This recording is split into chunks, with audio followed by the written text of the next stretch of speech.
Salam. First, I should like to thank the Scientific Committee and Ferdousi University for their very kind invitation to participate in the international conference of Khwaje Nizam al-Mulk طوسی's millennial. It is an honor as well as a pleasure to greet friends and esteemed colleagues in Iran and in the international community on this remarkable occasion. On this occasion, it seems fitting to consider the importance of Nizam al-Mulk's background in Khorasan. And in my written remarks to accompany this conference, I have observed the ways in which this background informed his celebrated work of political advice, Siyar al-Muluk. I shall make just a few brief comments on this topic in these remarks.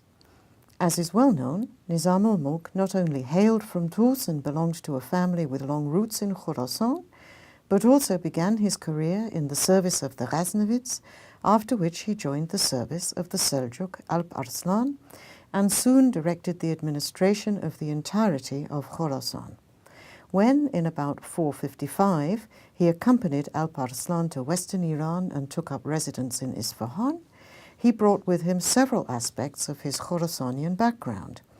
He sponsored the relocation of members of eminent Khorasanian families, such as the Khojandi and Sa'idi families, to Isfahan, and he also brought with him his Khorasanian literary and cultural formation, which remains perceptible in Siyar al-Muluk.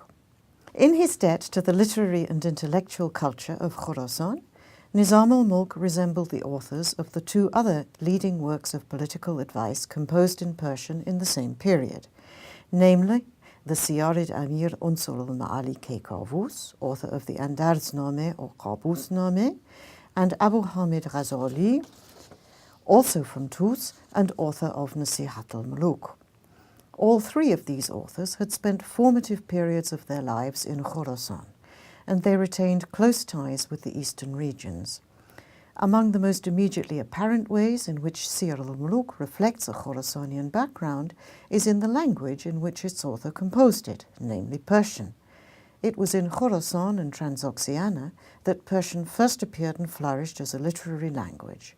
Fostered in the region and particularly in طوس during the periods of the Samanids and continued under the Ghaznavids, Persian became an established linguistic medium across numerous literary genres and intellectual discourses.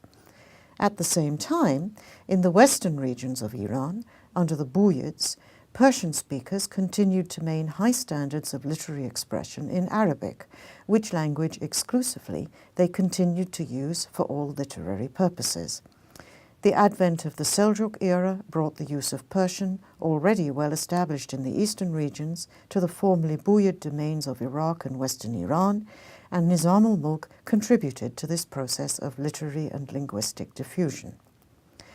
In Khorasan, the florescence of writing in Persian in the century before the Seljuk era had not, however, entailed an abandonment of Arabic. Indeed, it was in Arabic that most of the region's surviving pre-Seljuk literature of political advice was written. This surviving literature includes the Adab al-Muluk of the celebrated adib and philologist of Nishapur, Abu Mansur Abdul-Malik al-Tha'alabi, who dedicated his book, composed in Arabic, to the Ma'munid Kharazm-Shah Amir Abul Abbas Ma'mun ibn Ma'mun. In my written remarks, I have commented on some of the ways in which characteristics of Tha'alabi's text also appear in Nizam al-Mulk's Siyar al-Muluk. Its division into thematic chapters, its substantial use of narrative, its extensive use of specific, recent, and local historical examples, and the large and diverse set of authorities it invokes.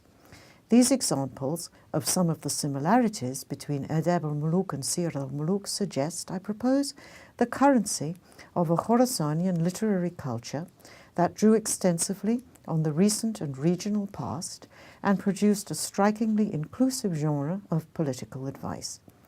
Nizam al-Mulk not only continued and developed this important genre of advisory literature and political commentary, but also carried it into the Persian language and across the entire Persianate world. Let me conclude by conveying once again my sincere good wishes to all the participants in this international conference. Kheli mutashakkiran, Khuda Hafiz.